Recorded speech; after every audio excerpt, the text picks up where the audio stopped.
Thank you for listening to the Business Blast podcast. So for all my listeners out there that have been wanting to do your own podcast, I'd like to introduce to you Anchor. Anchor is a one-stop shop for recording, hosting, distributing, and monetizing your podcast. So before I found Anchor, I had never actually done a podcast because all the research that I had gathered made it seem very complex. Then I found Anchor, and Anchor makes podcasting extremely simple. So if you want to do your own podcast, go to anchor.fm/start. I can't wait to hear your podcast. Welcome to the Business Blast podcast. I'm your host, Tyler Wagner. This episode is brought to you by Authors Unite. Authors Unite provides you with all the resources you need to become a successful author. You can learn more about Authors Unite and join the free community at authorsunite.com. Now, let's jump into the episode.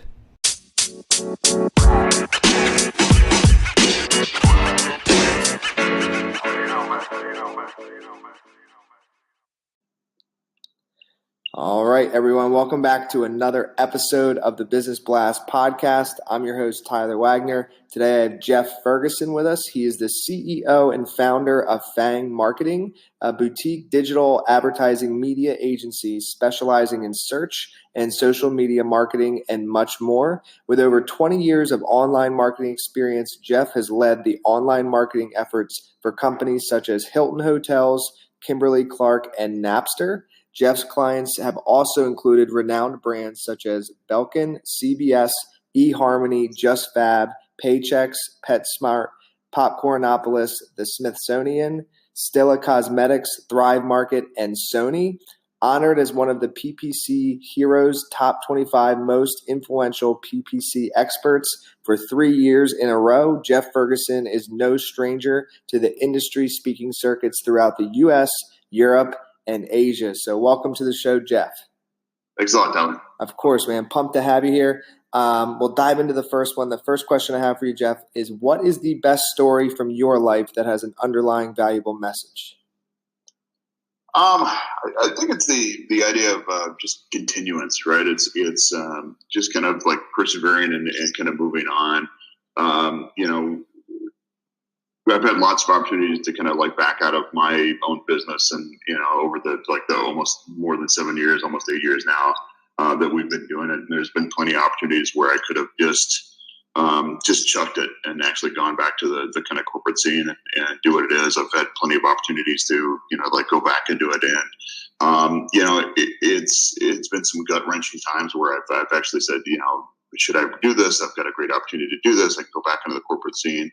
But then, over and over again, it's proved wrong to have done that and actually continue, sticking with everything at Fang and moving forward has created a much better life for me. And it's something I really enjoy.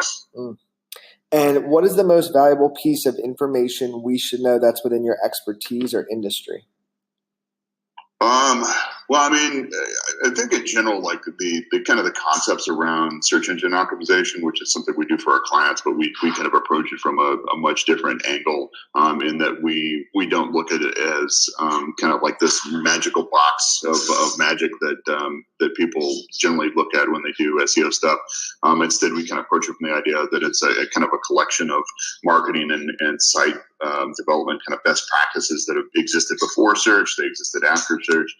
And we kind of teach it with the idea that, like, if you actually weave these practices into your organization, then SEO will really kind of die. And it's something where, like so many people are talking about, like, everybody should know a little bit about coding, everybody should know about, a few different aspects when it comes to things.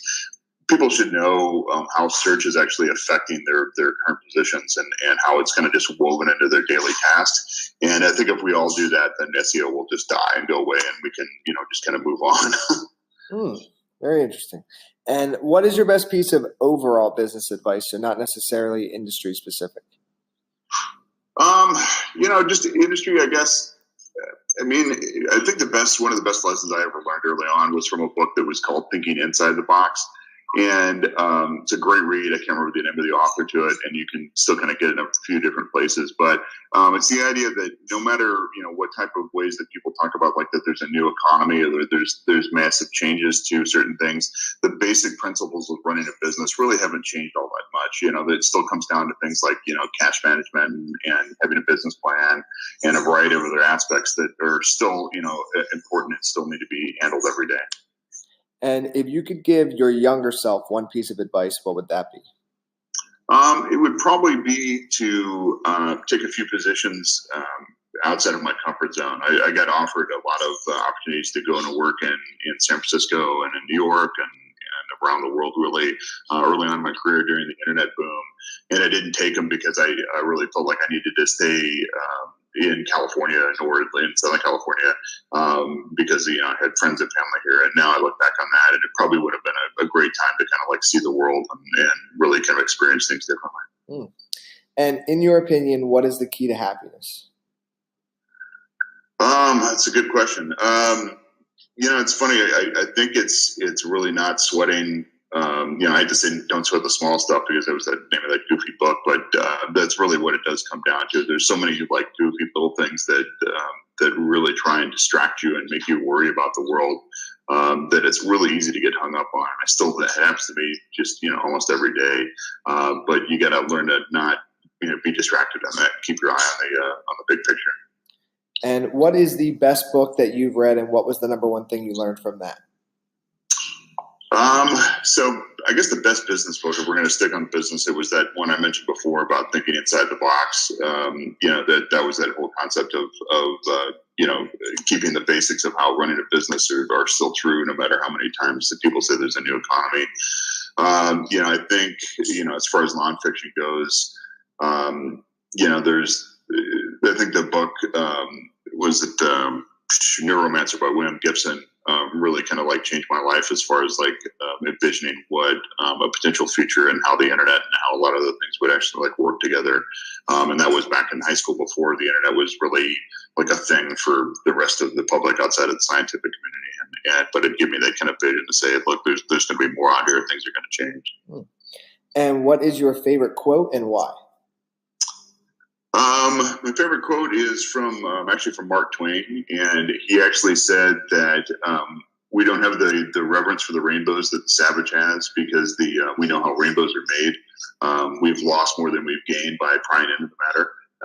And I've always looked at it from the standpoint of sometimes it's ignorance can be a little bit bliss to it for certain things, but that's arguable.